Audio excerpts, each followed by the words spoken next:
माई माझी आई. ती सायंकाळी आम्हा भावंडांना रोज काही काही सांगायची.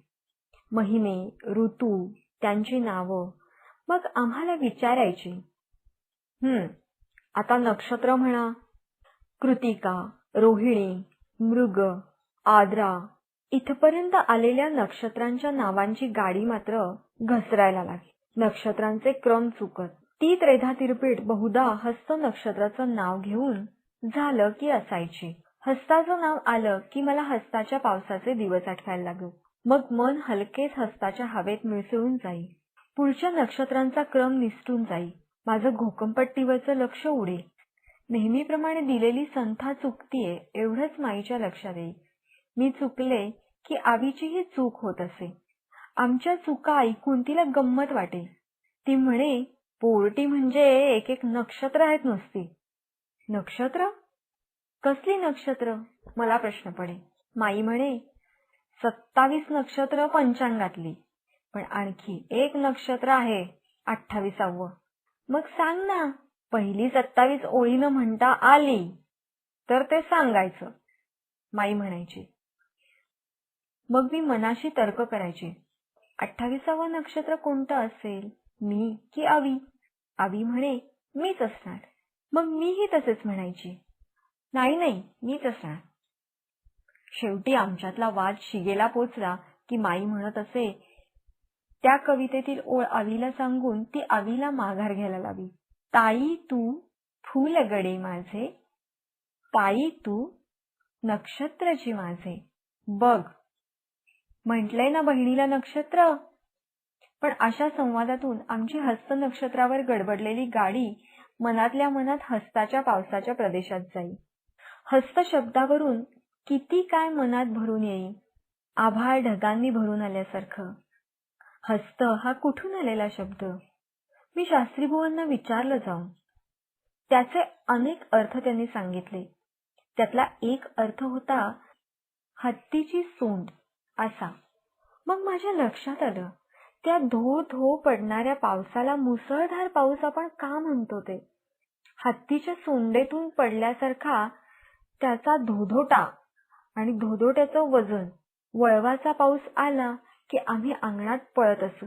भर दुपारी एकदम गारगार वाटायला लागे. हत्तीसारखे ढग आभाळात दाटी करत. मग त्या प्रचंड ढगांच्या एकमेकांवर टकरा होत. युद्धच जणू. ढगांनी सगळीकडे अंधारून आलेल्या जगात विजेच्या प्रकाशांची लखलख होई. वळवाचा प्रचंड पाऊस. सगळी सृष्टी चकचकीत सुंदर दिसे. उघडीप पडे. कधी कधी गारा पडत. कधी त्यांचा आकार रव्याच्या लहान लाडवा एवढा सुद्धा असे. त्या पडत असताना त्यांच्या वजनाची माईला तर भीतीच वाटे.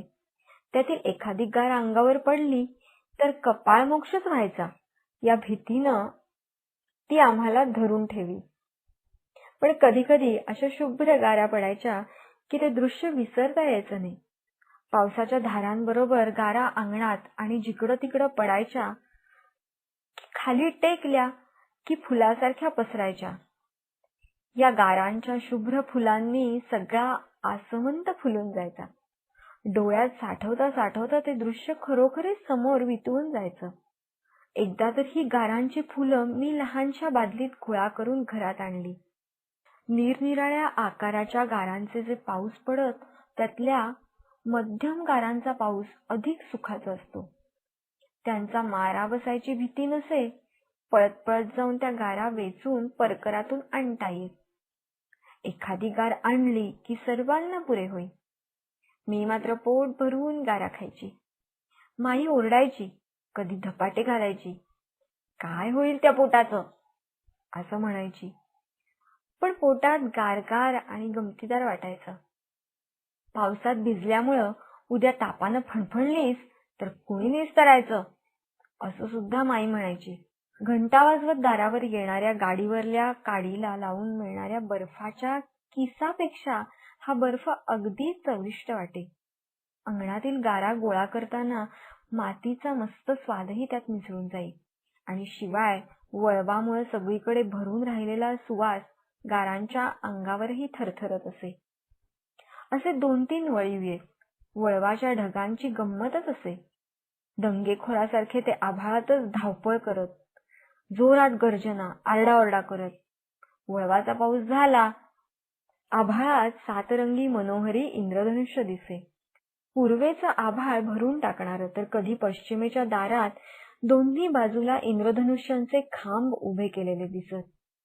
आभाळातील ते दृश्य बघून मी भुलून जात असे.